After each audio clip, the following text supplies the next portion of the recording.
नमस्कार विद्यार्थी मित्र, आज हम कक्षा 6 विषय हिंदी और इसके पुनरावर्तन स्वरूप आज हम सही विकल्प चुनकर लिखिए यह पहला प्रश्न आप सभी देख रहे होंगे। तो मैं ये जो कराने जा रही हूँ वो आपको ध्यान से देखना है और जो मैं टिक करूँगी उसे आप अपने नोटबुक में लिखकर उसे परीक्षा की तैयारी करना है। तो यहाँ हमारा पहला प्रश्न जो है वो यह है कि सही विकल्प चुनकर लिखिए। तो हमारा विकल्प नंबर पहला जो है वो यह है कि उमिया नगर किस शहर में है। उमिया नगर किस शहर में है? तो इसके हमारे विकल्प है मुंद्रा, सूरत, बड़ौदा, अहमदाबाद। तो इन चार विकल्प में से सही विकल्प कौन सा है? तो इसका सही जवाब है मुंद्रा, यानी कि पहला उत्तर जो है हमारा मुंद्रा, ये इसका सही उत्तर है। दूसरा हमारा विकल्प है कि मन का मैल कौन दूर करता है। तो इसके हमारे चार विकल्प जो है वह है संत, संगीत, भजन, पुस्तकें। अब इन चार विकल्पों में से सही उत्तर कौन सा है? तो वह है पुस्तकें, यानी कि चौथा उत्तर, यानी पुस्तकें। अब हमारा तीसरा जो विकल्प है वह यह है कि ज्ञान प्राप्त करने की उत्सुकता को क्या कहलाती है। तो इसके चार विकल्प है कामना, अभिलाषा, जिज्ञासा, अकुलाहट। तो इन चार में से इसका सही जवाब कौन सा है? तो तीसरा सी, जिज्ञासा, यानी कि ज्ञान प्राप्त करने की जो उत्कंठा हमारे में होती है उसे हम जिज्ञासा कहते हैं। तो इसका सही जवाब है जिज्ञासा। पुस्तकें, उसके बाद चौथा विकल्प, पुस्तकें पढ़कर क्या करने की हमारी जिम्मेदारी है। तो इसके विकल्प है ज्ञान वितरण, ज्ञान अर्जन, ज्ञान मंथन, नव जागरण। तो इसका सही जवाब है ज्ञान अर्जन, यानी कि बी, ज्ञान अर्जन करना, यानी कि ज्ञान को बढ़ाना। उसमें से हम जो पढ़ते हैं, पुस्तकें पढ़ने के बाद हम में जो नई जागृति आती है, हमारे ज्ञान में जो वृद्धि होती है उसे ज्ञान अर्जन कहते हैं। ज्ञान, नया ज्ञान उत्पन्न करना। पांचवा विकल्प है जय जवान जय किसान, यह क्या है? तो हम इसके विकल्प देखते हैं कि वाक्य है, पंक्ति है, नारा है या कहावत है। तो जय जवान जय किसान, तो आप सभी जानते हैं 15 अगस्त 26 जनवरी के दिन यह बोला जाने वाला एक नारा है। तो नारा इसमें कहाँ है? सी। तो हमारा जवाब जो है वह क्या है? सी है। अब छठा विकल्प जो है सिलसिला शब्द का अर्थ क्या है? तो इसके विकल्प है क्रम, ब्रह्म, श्रम, शुरुआत।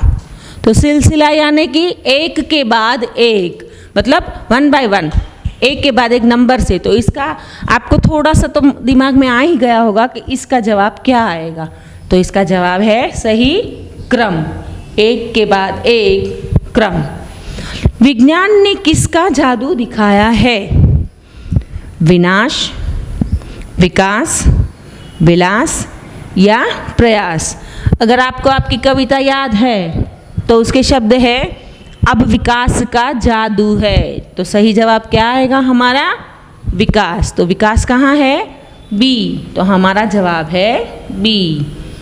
आठवां विकल्प जो है कि मानव शब्द का विरोधी शब्द बतलाइए। अब मानव शब्द का विरोधी शब्द, तो मानव तो क्या आएगा? दानव। तो दानव कहाँ है यहाँ पर? चौथे नंबर पर।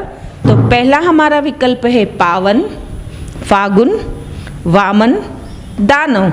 तो चौथा है दानव। उसके बाद नौवां है इराक की राजधानी क्या है? इराक, इसकी राजधानी, इसके चार विकल्प जो है तेहरान, जेरूसलम, बगदाद या मदीना। तो इसकी राजधानी जो है वह क्या है? बगदाद। तो यह बगदाद सी, तीसरे नंबर पर है सी। तो बच्चों यहाँ जो है हम देखते हैं कि जहाँ जहाँ हमारे जवाब आ रहे हैं हम उसके नीचे अंडरलाइन करके, तो आपको भी इसी तरह अपनी नोटबुक में यह लिखना है। उसके बाद 10वां हमारा विकल्प जो है वह यह है कि पुराने समय में जहाँ सामान रखा जाता है उसे क्या कहते हैं? तो उसे खानादी, गुसल खाना, खाना या तह खाना। अब आपका पाठ न्याय पाठ है, वाजिद के तह खाने में। तो तह खाना यानी कि जहाँ पर हमारा पुराना सामान जो है वह पड़ा रहता है और जहाँ कोई इंसान नहीं रहता लेकिन पूरा सामान पड़ा रहता है, तो ऐसी चीज़ को हम क्या कहते हैं? इस जगह को तह खाना कहते हैं। तो तह खाना जो है वह डी, तो यहाँ पर आएगा हमारा उत्तर डी, तह खाना। 11वां विकल्प, किस चीज़ को ढककर उसका मुंह बंद करने को क्या कहते हैं? अब किसी चीज़ को ढकना और ढकने के बाद उसका मुंह जो है वह बंद कर देना, इसको क्या कहते हैं हम? तो सील, किला, मील या हील। सील करना, पैक करना जिसे कहते हैं। तो हमारा सही जवाब है सील, मुंह बंद करना, ऊपर ढक्कन ढककर उसे बंद कर देना। 12वां हमारा विकल्प है, पैगंबर के उत्तराधिकारी को क्या कहते हैं? पैगंबर जो होता है मुसलमानों के, तो उस पैगंबर के बाद जो उसकी जगह संभालने वाला जो होता है उसे क्या कहते हैं? ए वजीफ़ा, बी खलीफा, 3 शरीफ, डी मुनाफा। तो उसके उत्तराधिकारी को खलीफा, खलीफा कहते हैं, तो खलीफा आएगा यहाँ दूसरे स्थान पर। 13वां विकल्प है, इनमें से किस शब्द का अर्थ कहानी होता है? कहानी हम किसे कहेंगे? हिस्सा, रास्ता, किस्सा या दीक्षा। अब इसका सही उत्तर है कहानी, यानी कि किस्सा सुनाना। आओ बच्चों, तुम्हें कहानी सुनाए या कोई किस्सा सुनाए, यह आपने सुना होगा। तो कहानी का अर्थ होता है किस्सा सुनाना। यह भी एक परीक्षा, पाठ का प्रकार क्या है? तो यह कहानी है, उपन्यास है, एकांकी है या निबंध है? तो यह पाठ का जो प्रकार है वह एकांकी यानी कि सी में आएगा। अब उसके बाद 15वां विकल्प है कि पाठ में पहले दृश्य का स्थल कहाँ है? यह भी एक परीक्षा पाठ है। उसमें जो हमें पहला दृश्य दिखाई दिया है, जहाँ चाय वाला, बुट पॉलिश वाला, पेपर वाला, ये सारे जहाँ पर जमा हुए थे, वह चित्र किस जगह का था? तो मेले का था, प्रदर्शनी का था, किसी दुकान का था या बाजार का था? तो कहाँ का था?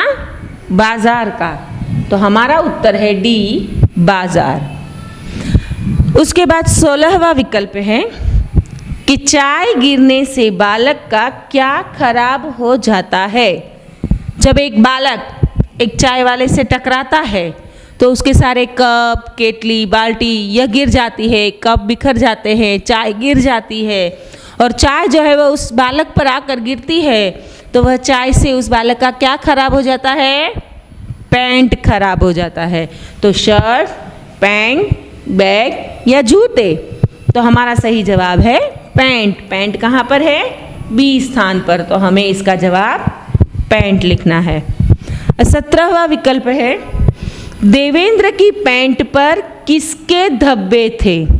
अब देखो यहाँ पर आपको थोड़ी कन्फ्यूजन होगी कि एक जो है वह बालक यानी कि जब चाय वाला जो है वह जो बालक से टकराता है वह बालक अलग है, और यहाँ पर जो है वह देवेंद्र, वह भी एक बालक ही है, लेकिन यहाँ नाम दिया गया है और इस जो विकल्प में है वहाँ पर बालक यह स्पष्ट उच्चारण किया गया है। तो बालक जब आपको पूछा जाए तो वहाँ पर चाय गिरती है और उसका पेंट खराब हो जाता है, लेकिन जब देवेंद्र की बात आती है तो देवेंद्र उस भिखारी को लेकर अस्पताल में जाता है।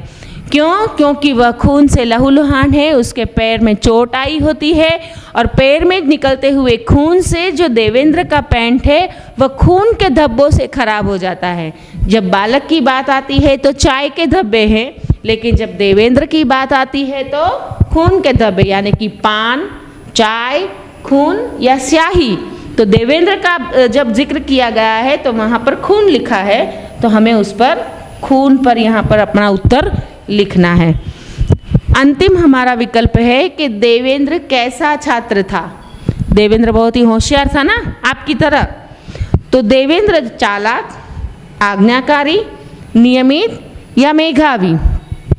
चालाक यानी चतुर, आज्ञाकारी यानी कि सभी की बात मानने वाला, नियमित यानी कि अपने कामों में कभी भी कोई ऊंच नीच नहीं चलाने वाला, सभी काम अपने समय पर करने वाला, और मेधावी यानी कि होशियार। तो अब आप बताइए कि क्या उत्तर आएगा?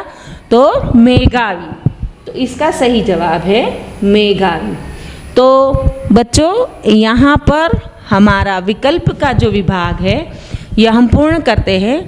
उसके बाद जैसे जैसे हम वीडियो दिखाएंगे तो उसमें आपको प्रश्न है, रिक्त स्थानों की पूर्ति है, व्याकरण है, निबंध है, ये सारी चीज़ें हम आपको बताएंगे जो आपको देखनी है और अपने साथ ही परीक्षा की तैयारी भी करनी है। तो ये सारे विकल्प आप अपनी नोटबुक में लिखेंगे और परीक्षा के लिए तैयार करेंगे। जय हिंद, जय भारत।